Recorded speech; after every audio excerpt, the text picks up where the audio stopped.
walls are broken, the gates lie in shame, yet heaven still remembers every forgotten name.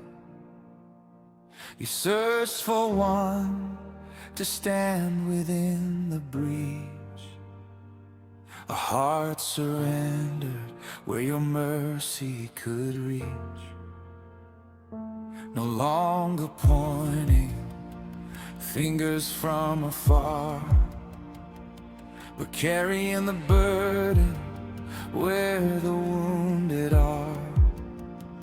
Teach us to weep before we learn to build, for broken hearts are where your spirit is revealed. Call us from comfort, awaken our eyes, give us the faith that refuses disguise. We'll kneel before we ever rise, for every victory begins with sacrifice. We are living stones in the builder's hands, raised by your mercy, shaped by your commands. Brick upon brick, your kingdom stands.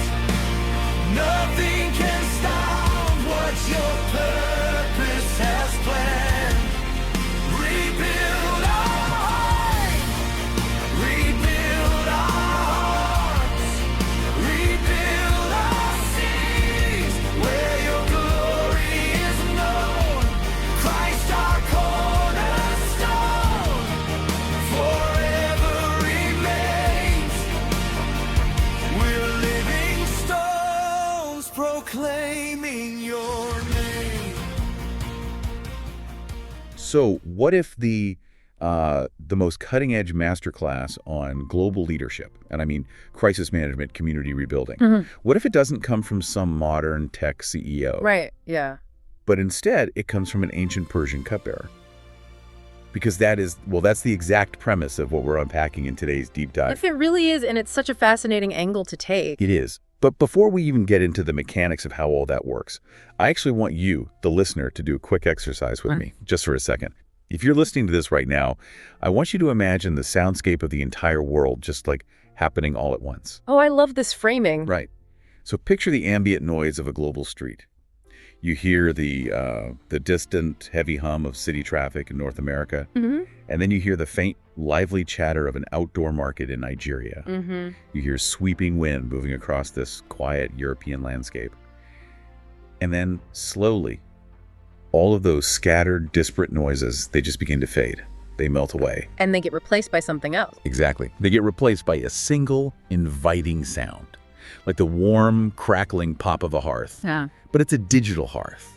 It's this space where the global divide just totally vanishes. That is just a phenomenal way to set the scene. Because, what we are looking at today is exactly that. It's a digital gathering place that somehow manages to feel as intimate as your own living room, no matter where in the world you're actually sitting. Yeah, today's deep dive is an exploration of this deeply moving, truly global community quiet time that was held over Zoom. And we have this amazingly rich source material to pull from, centered entirely on the ancient text of Nehemiah, specifically chapters 1, 2, and 3. Yes, and the shepherd of this digital hearth, so to speak, is Indu. He's the Chief Learning Officer of icomm.CLASSROOM Teaching Ministry USA. And I have to say, when you listen to Indu facilitate this session, you realize very quickly that he is absolutely not lecturing. No, not at all. He has this incredibly pastoral, wise, and just welcoming voice. He's deeply grounded in the text, obviously, but his method is to leave room for the participants to make the discoveries themselves. Yeah, he's more of a guide. Right. He helps them pull out these frameworks for leadership and faith that are just immediately applicable today. And the people making those discoveries are truly from everywhere. I mean, you have diverse voices, these profound reflections, live chat logs from participants all over the world. They're all connecting to explore how to reconstruct a broken community. Which is such a universal need right now. It really is. So, okay, let's unpack this. How does an ancient, literally thousands of years old story about a royal cupbearer and a pile of broken stones in Jerusalem provide a blueprint for overcoming our own modern fears? Well, to really understand that blueprint, we have to look at the psychological and the spiritual foundation that Indu and this community lay out regarding chapter 1. Okay, lay it on me. Because before Nehemiah ever picks up a single brick, or before he even speaks to the king, this profound internal shift has to happen. I mean, you can't rebuild an external wall if your internal posture is totally fractured, right? That makes a lot of sense. Which brings us to this concept Indu calls covenantal prayer. Yes. And I want to push back on this just a little bit because my initial reaction to it was, well, pretty skeptical. Oh, really? How so? Well, participants like Dolores and Larnese, they share how they were personally challenged by Nehemiah's prayer here. So Nehemiah gets word that Jerusalem is in ruins, right? His home city. Right.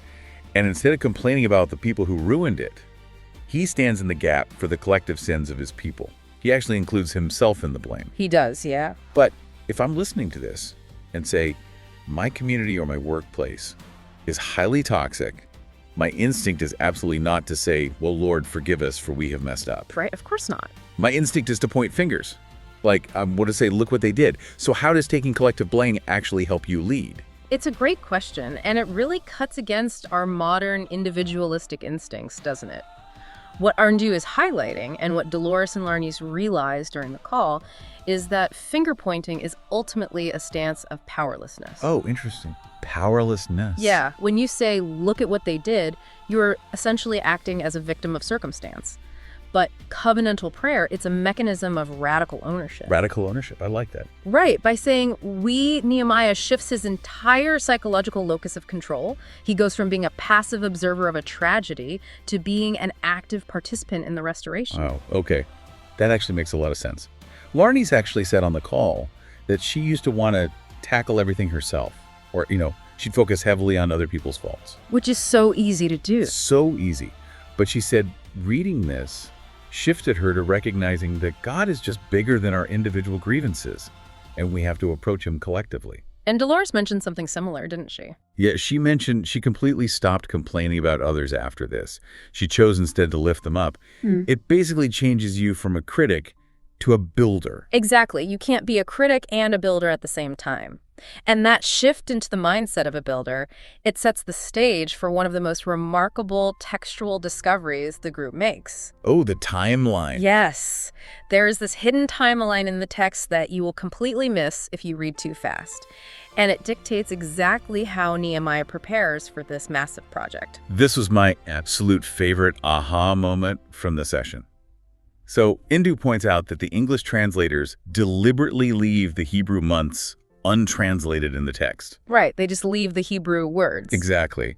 So chapter 1, Nehemiah gets the devastating news that Jerusalem's walls are in ruins, and it says it happens in the month of Kislev. Which historically aligns with the winter, so roughly November or December. Right, and then we flip over to chapter 2, where Nehemiah finally gets the chance to speak to the Persian king about all these ruins, and the text just casually drops that it is now the month of Nisan. Nisan, which is the spring. March or April. So that is a 4-month gap. 4 full months of complete silence. Nehemiah is crying, he's fasting, he's praying, and he gets absolutely no green light from God. Nothing, just waiting. Now, I have to admit, if I am praying for 4 months about a major crisis and I hear nothing back, I'm going to feel completely abandoned. I'm going to feel like the plan is dead in the water. Yeah.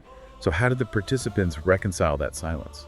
Well, they did it by redefining the actual mechanism of waiting. A participant named Tunde brings this brilliant insight to the 4-month gap. Tunde's comment was so good. It really was. Tunde points out that Nehemiah wasn't just praying blindly, expecting a fully built wall to magically drop from the sky. Right. When the king finally asks him what he wants 4 months later, Nehemiah does not hesitate. He has travel itineraries ready. He has architectural plans.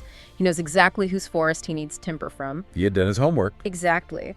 And Tunde calls this a living faith. A living faith. The Zoom chat log just erupted when he said that, by the way. Oh, I bet. Yeah, Judith drops into the chat celebrating, quote, a living faith, with the little dancing emoji. I love that. And Judaica and others, they resonated with it too, because it completely changes the definition of what it means to be faithful in the dark. Because it's an active, relational kind of waiting. Stephanie shared on the call how her desire to know God is anchored in the fact that he already knows her so well, and he anticipates her needs even during those quiet periods. Yeah.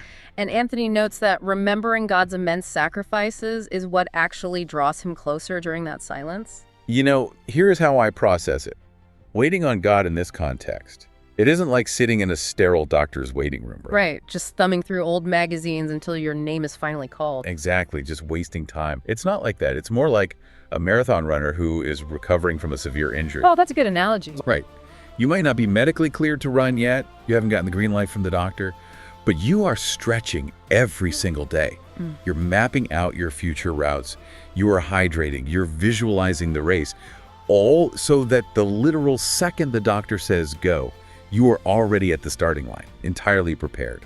That is the perfect analogy for this because, we live in an era where we want the text message reply in 3 seconds. Oh, totally. We want overnight delivery on our life's purpose. But what Endu and Tundi are highlighting is that a delay is not a denial. The waiting room is the prep room. The waiting room is the prep room. Wow. If God had given Nehemiah the green light in week 1, Nehemiah wouldn't have even known how much lumber to ask the king for. The silence was mechanically required for the strategy to form. But, of course, a strategy on paper is just a wish until you actually have the resources to execute it. That's the hard part. Right. Which means Nehemiah has to take this meticulous 4-month plan and pitch it to the king. And this is where the tension just skyrockets in chapter 2, because this pitch could literally get him killed. We really need to unpack the historical context Endu provides here to feel the cinematic stakes of this moment. Nehemiah is not just like some intern in the palace. He is the king's cupbearer. He tastes the wine to make sure it isn't poisoned. Yes. He's basically a human shield for the Persian king, Artaxerxes. And being a human shield means you are in the ultimate position of trust. You are a confidant. But it's a terrifying proximity to absolute, unchecked power. I can't even imagine the stress. Right. The Persian Empire was the dominant global superpower, and the king's environment was strictly curated to be a place of pure pleasure and peace. Good vibes only, basically. Literally. Defiling the king's peace with a sad face wasn't just a social faux pas, it was a capital offense. And Dolores points out in her reading that the translation she used explicitly says Nehemiah looked, quote, depressed. He couldn't hide it anymore. No, he finally cracks. He couldn't hide the grief over his ruined city. So the most powerful man on earth looks at him and asks, "Why is your face sad?" And Nehemiah writes in the text, "I was very much afraid." Because the king is essentially asking, what do you want me to do about it? And in that microscopic window of time, with his life quite literally on the line, Nehemiah does something profound. He prays. But it's not the long collective covenantal prayer from chapter 1, right? No, Endu calls this an arrow prayer. An arrow prayer, just a quick targeted plea shot straight up to heaven in a moment of sheer panic. Exactly. And the psychology of the arrow prayer is fascinating. It works because the 4 months of deep foundational prayer had already aligned his heart. The arrow prayer is just tapping into a connection that is already fully established. And then he speaks. He pitches the king. Yeah. And this prompted Larnice to share a really powerful personal catchphrase on the call. She calls it, "Do it afraid." Do it afraid. It's incredibly resonant because it shatters a very common myth about faith and leadership.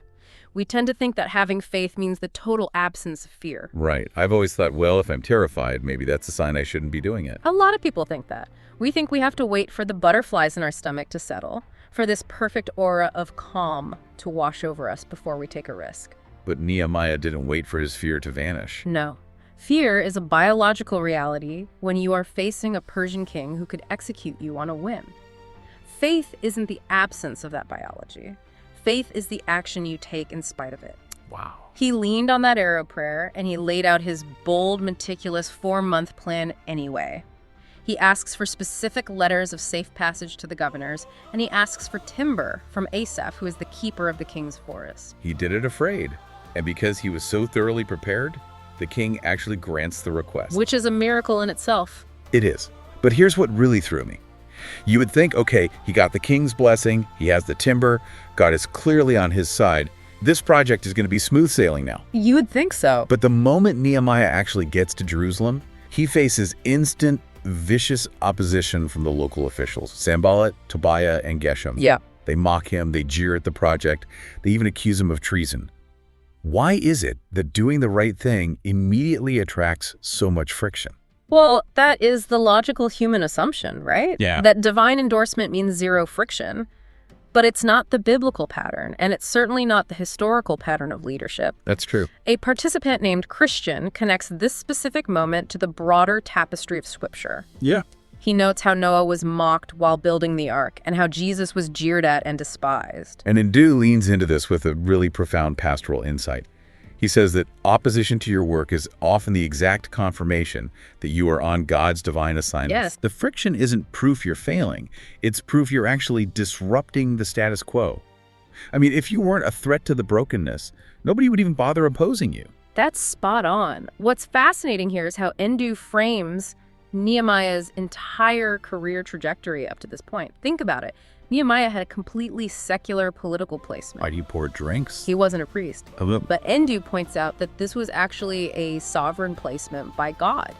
He was strategically positioned in the highest court of the most powerful empire in the world, specifically so he could use that secular leverage to save a nation. Which totally reframes how you look at your own life. It really does. It makes you look at your mundane corporate job or your neighborhood and ask, why am I sovereignly placed right here, right now? What leverage do I have? And that question of leverage is the exact bridge into chapter 3. Nehemiah survives the king, he manages the opposition, but now he has to actually manage the people. The hardest part. Right, he has to move from planning to execution. But notice how he starts. He doesn't gather everyone in the town square and shout a motivational speech through a megaphone. No, he starts in complete silence, in the dark. Dolores highlights this in the text. Nehemiah rides out alone at night to personally inspect the 10 ruined gates of the city. Now, I have to ask, why not just crowdsource the data? Why not ask the locals for a report on the damage? Because a true leader needs unvarnished ground truth. If he asks the locals, he gets their despair, their bias, and their trauma all mixed in with the data. Well, that makes sense. He needs to appraise the physical reality of the damage with his own eyes before he casts a vision for the people. He literally gets his hands dirty in the rubble. And once he sees the reality of the brokenness, he finally speaks to the leaders and says, let's rebuild. Which brings us to Nehemiah chapter 3. Chapter 3, yes. And on a surface level, this chapter reads like a dry roster. It's just a long list of ancient names. It can be tough to get through. Right.